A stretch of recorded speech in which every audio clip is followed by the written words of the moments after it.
My friends in Christ, the Lord be with you. With your spirit. A reading from the Holy Gospel according to Luke. Glory to you, O Lord. That very day, the first day of the week, two of Jesus' disciples were going to a village 7 miles from Jerusalem called Emmaus. And they were conversing about all the things that had occurred. And it happened that while they were conversing and debating, Jesus himself drew near and walked with them. But their eyes were prevented from recognizing him. He asked them, "What are you discussing as you walk along?" They stopped, looking downcast. One of them, named Cleopas, said to him in reply, "Are you the only visitor to Jerusalem who does not know of the things that have taken place there in these days?" And he replied, "What sort of things?" They said to him, "The things that happened to Jesus the Nazarene, who was a prophet mighty in deed and word before God and all the people. How our chief priests and rulers both handed him over to a sentence of death and crucified him. But we were hoping that he would be the one to redeem Israel. And besides all this, it is now the 3rd day since this took place. Some women from our group, however, have astounded us. They were at the tomb early in the morning and did not find his body. They came back and reported that they had indeed seen a vision of angels who announced that he was alive." Then some of those with us went to the tomb and found things just as the women had described. But him they did not see. And he said to them, "Oh, how foolish you are! How slow of heart to believe all that the prophets spoke. Was it not necessary that the Christ should suffer these things and enter into his glory?"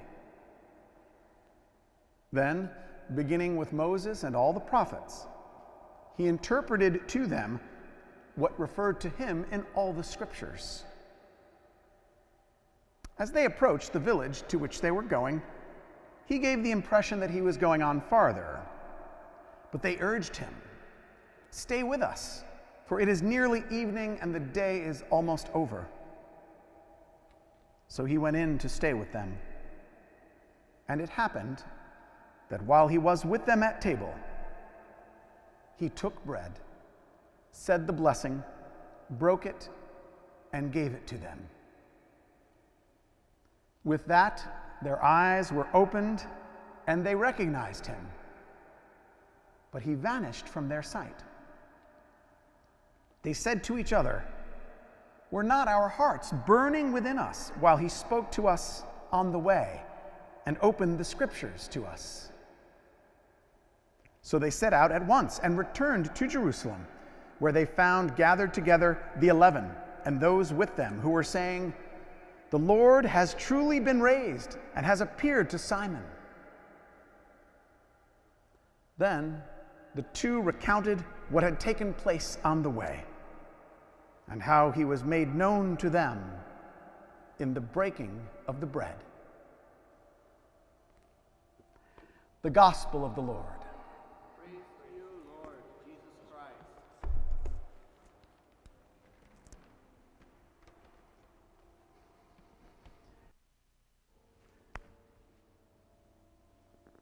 If at some point over the last few years you have found yourself at the theater, remember when we used to be able to go to the theater? Watching one of the Marvel superhero movies, like the Avengers or Iron Man or one of those. You might know, or maybe a friend had tipped you off to this, that for those movies in particular, you really should stick around all the way to the end of the credits. Why? Well, because they usually put in either a little fun scene or something that's pretty crucial that tips you off as to what is going to happen in the next movie. So, people stay in the theater. A lot of people stay in the theater and watch all these different names. Father Rick and I were just talking before Mass about the different titles of people that work on movies. There's way more than there used to be. So you sit there for minutes and minutes and minutes, and you hold out for that one last scene. But some people, well, they don't know that. They get up and they leave before that. And then they hear later on, what? You missed it. You didn't stay till the end of the credits. Well, I thought of that when once again this year I was reflecting on this favorite gospel of mine during the Easter season. This beautiful story from Luke chapter 24 about the two disciples walking on the road to Emmaus. Every year when it comes up, it only comes up every 3 years on a Sunday for us. So when it does, I struggle to A, not preach for 35 minutes, but B, to find something new. And this year it was a challenge because of where we find ourselves, or more accurately, where we don't find ourselves. We don't find ourselves, most of us, here in this space. Thanks be to God, we have this technology where St. Paul the Apostle can be in your living room or in your den or your office or on your cell phone. But it's weird this year. And maybe, if you're like me, you feel a little bit like these two disciples at the beginning of that story. They were kind of shuffling back to Emmaus. In fact, it said, Luke describes them as looking downcast. He says they were conversing and even debating. They were so upset about what had happened, maybe they weren't even in agreement. These were disciples, not just part of the crowd, because they even talked about the other disciples and what had happened at the tomb. So where they were in the story was what they thought was the end of the movie. Empty tomb. And they were like, we thought this would end differently. We thought he would be triumphant. And they walk, sort of downcast, back to Emmaus.